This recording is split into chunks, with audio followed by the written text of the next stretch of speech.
शेतकऱ्यांना शेततळे प्लास्टिक अस्तरीकरणासाठी मिळणार 2 लाख रुपये अनुदान, असा करा अर्ज. नमस्कार शेतकरी बंधू भगिनींनो. महाराष्ट्रात पावसाळ्यात भरपूर पाऊस पडतो, पण त्यानंतर कोरडा हंगाम सुरू झाला की पाण्याची टंचाई जाणवते. अशावेळी शेततळे हे शेतकऱ्यांसाठी जीवनरक्षक ठरते. पण साध्या शेततळ्यातून पाणी जमिनीत गळून जाते, त्यामुळे साठवणूक कमी होते. याच समस्या दूर करण्यासाठी शेततळ्याचे प्लास्टिक अस्तरीकरण म्हणजे plastic lining of farm ponds ही पद्धत खूप प्रभावी ठरत आहे.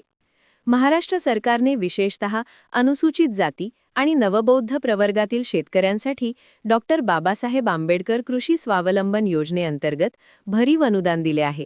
या योजनेअंतर्गत पात्र शेतकऱ्यांना शेततळ्याच्या प्लास्टिक अस्तरीकरणासाठी प्रत्यक्ष खर्चाच्या 90% किंवा कमाल 2 लाख रुपयांपर्यंत अनुदान मिळते. चला जाणून घेऊया या योजनेची संपूर्ण माहिती, फायदे, पात्रता, अर्ज प्रक्रिया आणि काही महत्त्वाच्या टिप्स. पात्रता निकष. ही योजना मुख्यतः खालील शेतकऱ्यांसाठी आहे. अर्जदार अनुसूचित जाती किंवा नवबौद्ध प्रवर्गातील असावा. शेतकऱ्याकडे 0.40 हेक्टर ते 6 हेक्टरपर्यंत जमीन असावी. दुर्गम किंवा डोंगराळ भागात सवलत उपलब्ध. दारिद्र्य रेषेखालील कुटुंबांना प्राधान्य. मागील 5 वर्षात याच योजनेचा लाभ घेतलेला नसावा. शेततळे नवीन किंवा विद्यमान असू शकते, पण अस्तरीकरणासाठी अर्ज करता येईल. अनुदान किती मिळते? 90% प्रत्यक्ष खर्च किंवा कमाल 2 लाख रुपये, जे कमी असेल ते. अनुदान थेट बँक खात्यात डीबीटीद्वारे जमा होते. काम पूर्ण झाल्यावर किंवा पाहणीनंतर रक्कम मिळते.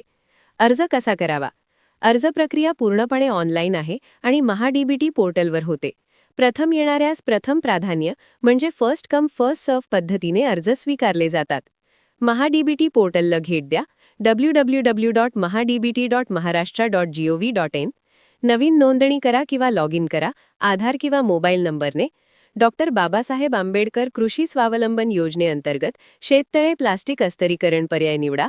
वैयक्तिक माहिती, जात प्रमाणपत्र, जमीन तपशील 7-12 आणि 8A, जमिनीचा नकाशा, पासपोर्ट साईज फोटो, स्वयं घोषणापत्र, बँक खाते तपशील, पासबुक कॉपी, आधार कार्ड, दारिद्र्य रेषेखालील प्रमाणपत्र गरजेनुसार.